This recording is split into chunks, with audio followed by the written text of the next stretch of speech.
पता है मुझे 9 अप्रैल आया है, 9 मई आया है, बट जो ये इनकम टैक्स स्लैब रेट के ऊपर ये वीडियो है बहुत ही इंपॉर्टेंट वीडियो है। इस वीडियो से ये भी पता लगा सकते हैं कि हमें टैक्स प्लानिंग कैसे करनी चाहिए, थोड़ा बहुत इसमें आपको आइडिया लगेगा। सो हेलो फ्रेंड्स, मैं हूं निशांत, आपका वेलकम करता हूं अकाउंट्सोलॉजी के यूट्यूब चैनल पे। तो इस वीडियो में मैं डिस्कस करूंगा इनकम टैक्स स्लैब रेट जो कि एप्लीकेबल है फाइनेंशियल ईयर 2023-24 यानी कि असेसमेंट ईयर 2024-25। ये वीडियो जो है बहुत ही इंपॉर्टेंट होने वाला है, चाहे आप एक स्टूडेंट हो, वर्किंग प्रोफेशनल हो, सैलरीड पर्सन हो या फिर कोई बिजनेसमैन हो, ये सभी के लिए इंपॉर्टेंट है। इस वीडियो में हम लोग बोथ ओल्ड टैक्स रिजीम और न्यू टैक्स रिजीम दोनों के बीच का डिफरेंस उसको समझेंगे। उससे पहले वीडियो में आगे बढ़े उससे पहले हम लोग एक एग्जाम्पल से समझते हैं। इस एग्जाम्पल से ये होगा कि आप लोग का कॉन्सेंट्रेशन इस वीडियो में रहेगा और इस वीडियो में हम आगे उसके बाद बढ़ेंगे। स्क्रीन पे ये टैक्स रेट आ रहा है। 0 से 3 लाख तक की इनकम पे 0% टैक्स है। 3 लाख से 6 लाख तक की इनकम पे 5% टैक्स है।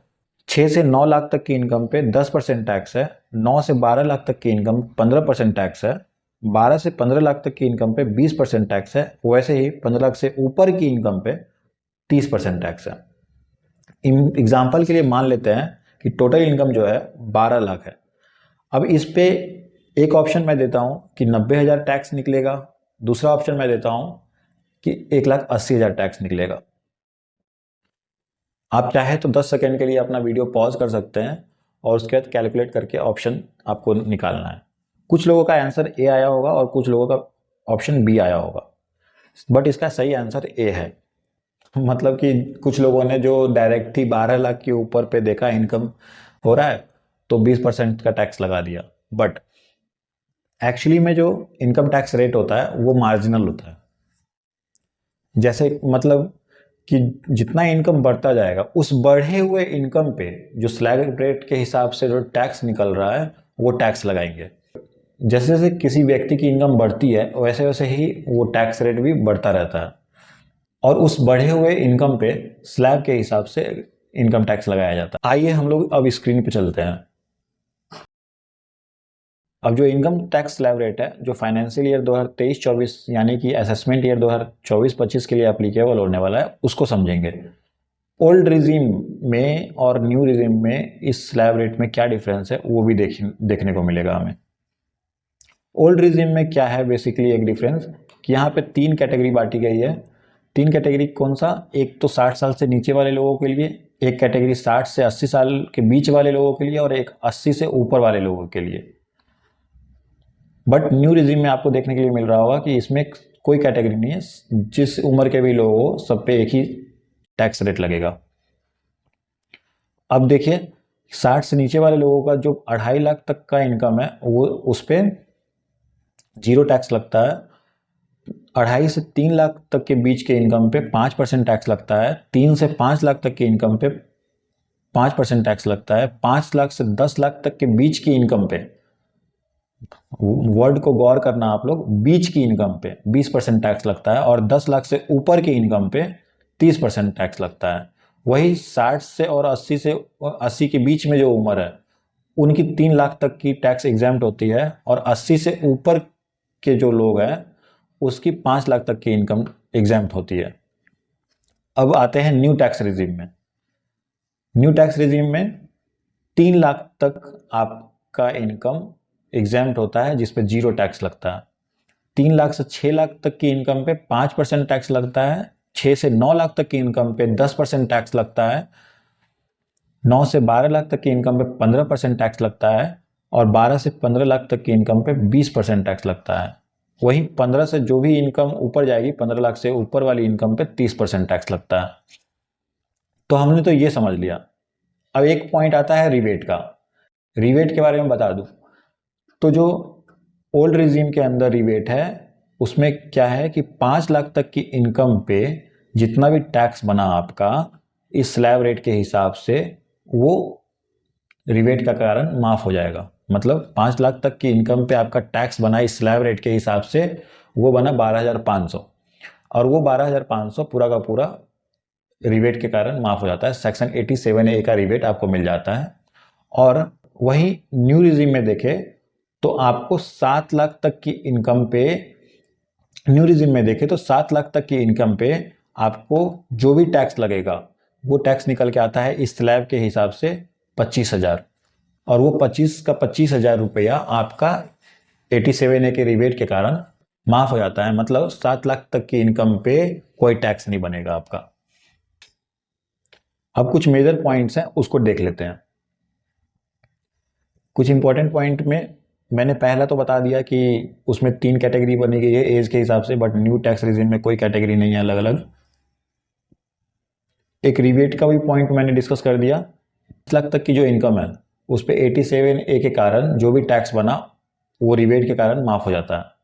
और सेम न्यू टैक्स रिजिम में 7 लाख की जो इनकम है उस पर जो भी टैक्स बना वो माफ हो जाता है, सेक्शन 87A का रिबेट मिल जाता है। अब आता है एक बहुत ही इंपॉर्टेंट पॉइंट, सरचार्ज। सरचार्ज क्या है समझते हैं कि एक लिमिट बनाई गई है कि ये लिमिट जो है 50 लाख तक की है। अगर आपका इनकम 50 लाख से एबव जा रहा है तो फिर आपको इनकम टैक्स रेट के हिसाब से तो आपको जो इनकम टैक्स बनेगा वो बनेगा ही, उसके ऊपर सरचार्ज भी ऐड हो जाएगा। अब ये देखते हैं कि 50 लाख के ऊपर अगर आपकी इनकम जा रही है तो आपका 10% का सरचार्ज लगेगा इनकम टैक्स के ऊपर। अगर आपकी इनकम 1 करोड़ से ऊपर जा रही है वो 15% आपका सरचार्ज लगेगा। ऐसे ही 2 करोड़ से ऊपर अगर आपकी इनकम है तो 25% का सरचार्ज लगेगा इनकम टैक्स के ऊपर। अगर आपकी इनकम 5 करोड़ से ऊपर है तो फिर आपके ऊपर 37% का सरचार्ज लगेगा। बट न्यू टैक्स रिजीम में आपका मैक्सिमम सरचार्ज लिमिट लगा दिया गया है 25% का, मीन्स 37% का वो एप्लीकेबल नहीं है। 37% का वो एप्लीकेबल नहीं है।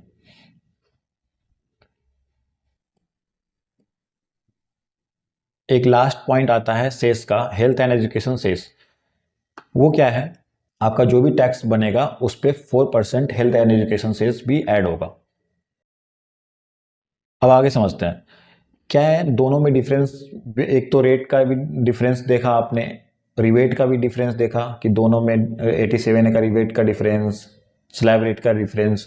तीसरा जो मेजर डिफरेंस है वो ये है कि 70 डिडक्शंस आप लोग अवेल नहीं कर सकते हैं न्यू टैक्स रिजीम के अंदर में। अब वो 70 कौन कौन से हैं उसमें से कुछ मैं एग्जांपल्स के लिए आपको दिखाऊंगा।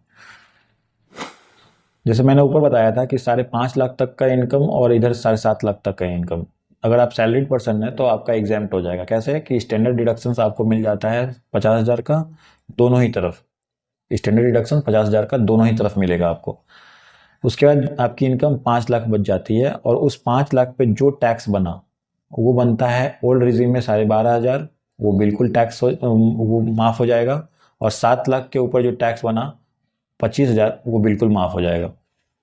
अब कुछ एग्जाम्पशंस हैं उनको देखते हैं जो applicable, means old tax regime में एप्लीकेबल है, न्यू टैक्स रिजीम में वो अवेल नहीं कर सकते हैं। तो HRA की एग्जाम्पशन जो है वो आप न्यू टैक्स रिजीम में नहीं ले सकते हैं, LTA नहीं ले सकते हैं, फूड अलाउंस कुछ है वो नहीं ले सकते हैं, स्टैंडर्ड डिडक्शन बट दोनों जगह पे है, इंटरटेनमेंट अलाउंस है वो नहीं ले सकते हैं आप वहाँ पे। बहुत सारे जो एग्जाम्पशंस हैं आप न्यू टैक्स रिजीम में नहीं ले सकते हैं। परक्यूजिट है कुछ ऑफिशियल पर्पज से, वो ले सकते हैं आप न्यू टैक्स रिजीम में। अब इंटरेस्ट ऑन होम लोन एक बहुत ही इंपॉर्टेंट पॉइंट आता है। अगर सेल्फ ऑक्युपाइड प्रॉपर्टी है, मीन्स जिसमें आप रहते हैं, अगर उस पर कुछ लोन ले रखा है और उसका इंटरेस्ट है, उसका डिडक्शन सिर्फ ओल्ड टैक्स रिजीम में मिलेगा और न्यू टैक्स रिजीम में आपको नहीं मिलेगा। बट अगर लेट आउट प्रॉपर्टी है, उस पर इंटरेस्ट ऑन होम लोन है, तो फिर आपको दोनों जगह पे ही आपको उसका डिडक्शंस मिल जाएगा। वैसे ही डिडक्शन अंडर ATC आता है जो ALSS हो गया, PPF हो गया, कुछ भी ट्यूशन फीस हो गया, वो उसका कोई डिडक्शंस अलाउड नहीं है। अब आगे बढ़ते हैं। एक NPS जो है, जो आपका कंट्रीब्यूशन है, एम्प्लॉय कंट्रीब्यूशन, वो अलाउड नहीं है इसमें न्यू टैक्स रिजिम में। बट एम्प्लॉयर कंट्रीब्यूशन अगर है जो कि शायद 50,000 का है, वो आपको न्यू टैक्स रिजिम में अलाउड है। अब आगे देखते हैं, जैसे सेविंग ही बैंक इंटरेस्ट है सबसे इंपॉर्टेंट, उसका आप इनकम तो दिखा सकते हैं अदर सोर्सेज में, बट न्यू टैक्स रिजीम के अंदर आपको उसका डिडक्शंस अलाउड नहीं होगा। कुछ एग्जांपल्स अब वो देखते हैं जो दोनों तरफ ही ओल्ड टैक्स रिजीम हो या न्यू टैक्स रिजीम हो, आपको दोनों तरफ उसका बेनिफिट मिल सकता है। फैमिली पेंशन है, उसका दोनों तरफ आपको मिल जाएगा। गिफ्ट 50,000 तक की अगर आप दे रहे हैं तो 50,000 तक अलाउड है आपको गिफ्ट, उसका डिडक्शंस ले सकते हैं। ग्रेचुटी है, वॉलंटरी रिटायरमेंट है, लीव इनकैशमेंट है, डेली अलाउंस है। अगर ट्रांसपोर्ट अलाउंस है लेकिन वो स्पेशली एबल्ड पर्सन के लिए, और कन्वेंशनल अलाउंस है। ये सारे ही डिडक्शंस आप दोनों ही तरफ ले सकते हैं। सो हमने दोनों में ही डिफरेंसेस देखे। एक तो बड़ा डिफरेंस था कि स्लैब रेट का डिफरेंस है, दूसरा डिफरेंस था कि डिडक्शंस, जो बहुत सारे डिडक्शंस थे न्यू टैक्स रिजिम में आपको वो डिडक्शंस नहीं मिल रहे हैं। और तीसरा हमने देखा कि रिबेट का डिफरेंस। अगर आपको वीडियो अच्छा लगा हो तो please subscribe our channel and press the bell icon, इससे आपको आगे आने वाले कोई भी इंपॉर्टेंट वीडियो मिस ना हो।